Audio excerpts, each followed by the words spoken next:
Hi and welcome back to my channel. Today I'm going to be doing a book haul video with my January book purchases. I've only got a few of them, so let's just jump straight in with the first, which is Saint Odd by Dean Koontz. This is the last book in the Odd Thomas series, the final book. I have read the first three and then I didn't realise there were more. I completely didn't realise that he'd written more of them. So I think this is book 9 in the series. Dean Koontz doesn't usually do series, it's usually standalone books, so I missed them. But this was such a great find at the bargain price section in Barnes & Noble because signed copy. I'm going to show you the signature first before I tell you about the book because I was so excited. I love Dean Koontz books. So exciting.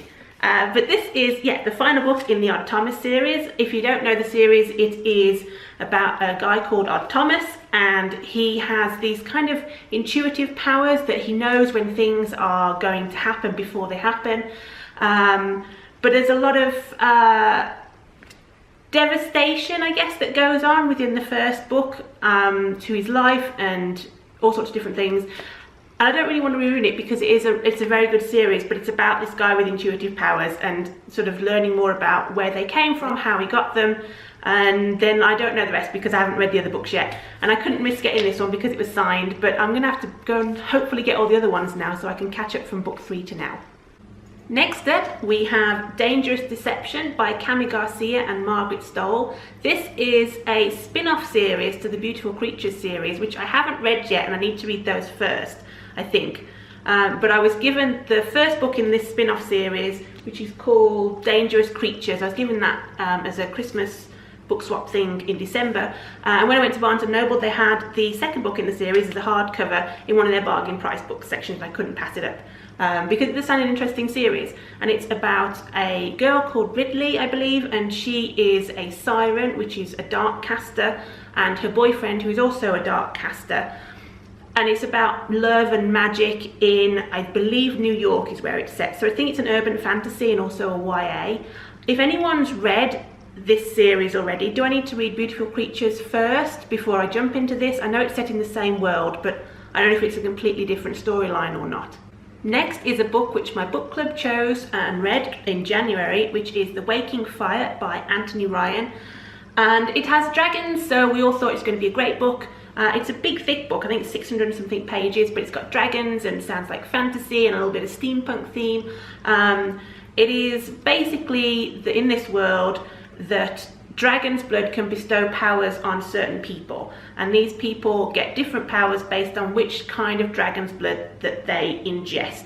Obviously, it's not very good for the dragons because this world kills them to get the blood from them, and that's as much as I can tell you because I have to say I couldn't get into it at all. I got about maybe 30 pages in and I had to put it down, and the rest of my book club felt the same, which is a shame because the setting and the world and everything sounds very interesting. So if anyone's read this all the way through, let me know, is it worth sticking to, and does it get better as it goes into it? I don't know what it was, I just couldn't get into it for some reason.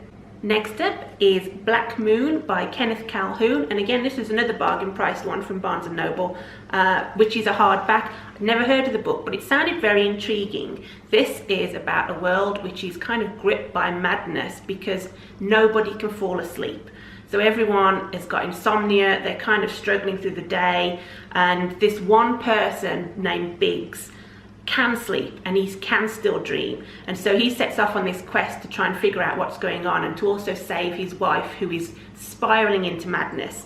The reviews that I've seen about it say that it is this very intricate world that's talking about obviously the madness in society, but it's very deep and gripping and moving as well, which all sounded very interesting. And I've never seen a book that's talked about people not being able to sleep, so it sounds an interesting concept, and I think it touches on different other people as well in the world and how they've coped with this spiral that everybody's going into. It's, don't think post-apocalyptic, but it's probably heading that way, that people are probably starting to behave in very irrational ways. Next is The Glittering Court by Rochelle Mead, and again another bargain price book. I probably should have called this a bargain price book haul because 5 of the 6 are all from that shelf. But anyway, this is The Glittering Court, and it is a romance and I think YA. and it's about a lady named Adelaide who is a countess, and she is in an arranged marriage that she wants to get out of. So she poses as her servant so that she can get out of this situation. Now that's where I get a little bit confused, because the blurb of it says that she poses as this servant so that she can enter the glittering court, where they then arrange marriages for the ladies in the glittering court. So she's escaping an arranged marriage to go into one. I'm not sure where that's going with that situation. Maybe it's just a specific person she's arranged to marry that she didn't like and thinks she'll get a better shot at somebody else. I don't know, but it sounded a little bit interesting, and that sort of hooked me to want to know why she wants to get away from this one marriage to go straight into another one. And last but by no means least is Seeker by Arwen Ellis Dayton. This is a book, possibly young adult, I'm not certain, but it's a book about a girl who is training to be what's called a seeker. It's something she's been looking forward to her whole life. It's her legacy, and it's when she becomes a seeker, she'll be there with her friends to fight for the wronged and to stand up for what's right and to be the light in a dark world. But on her night of becoming a seeker, everything goes wrong, and she starts to realise that her family may not be quite what they seem, and her friends may not be quite what they seem. So it sounded very interesting that maybe there's a much deeper darkness to this world than what she first realised. I'd never heard of this book or this author before, so I thought I'd give it a shot. Let me know if you've read it and if what you thought of it. Is it a series? I know literally nothing other than what's written in the front cover. And while I'm talking about the cover, it is really gorgeous cover with the shine, and you've got these wings and the sword down the middle. It's beautiful.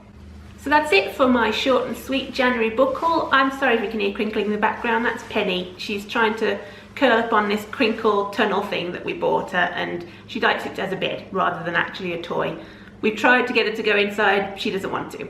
But that aside, that's it for the books that I got in January. Let me know if you've got any suggestions for new releases that are coming out, either adult fantasy, urban fantasy, young adult, that sort of thing. I haven't really looked at what's coming out this year yet, and I probably should get on that.